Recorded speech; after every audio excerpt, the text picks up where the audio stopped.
យើងដេញឯងចេញទៅអស់12ឆ្នាំហើយឥឡូវចរិតឯងនៅតែដដែល គ្រាន់តែរឿងប៉ុណ្ណឹងសោះហើយខ្ញុំមកធ្វើស្អីទៅ ខ្ញុំគ្រាន់តែបារម្ភពីកូនង ឯងបារម្ភពីកូនឬបារម្ភពីស្រីផ្សេង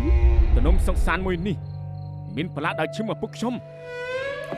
គេថាគ្រូសានោះគោរពបីសាយទើបមានបានឥឡូវពួកគេត្រូវបណ្ដាសាហើយ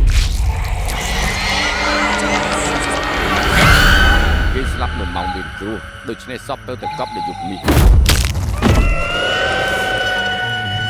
មកដល់ភ្លាមក៏នាំបញ្ហាភ្លាមមិនខ្ញុំខុសរហូតអញ្ចឹង មិនដឹងទេឯងនាំគ្រូចង្រៃដល់គ្រូសានេះ ខ្ញុំមិនធ្លាប់ងឿងឆ្ងល់នឹងភ័យខ្លាចបែបនេះពីមុនទេ នាងគួរឲ្យខ្លាចណាស់នាងថាចង់សម្លាប់ខ្ញុំ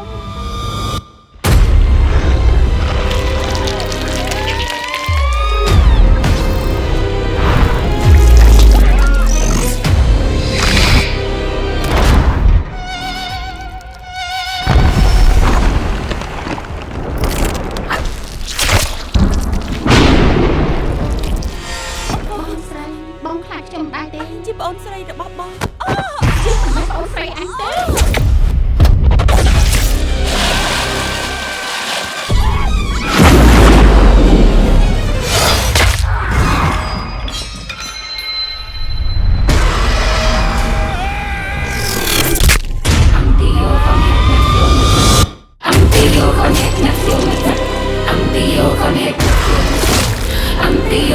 ជួយខ្ញុំផង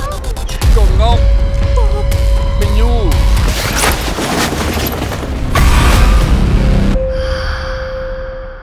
បើនាងជាបិសាចសាកសពមែនស្វាយនេះនឹងរលួយ ហើយធ្វើស្អីក្នុងបន្ទប់ខ្ញុំណា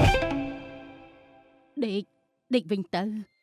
ខ្ញុំមិនចង់ស៊ីស្វាយនេះទេអញ្ចឹងចាំយកទៅវិញ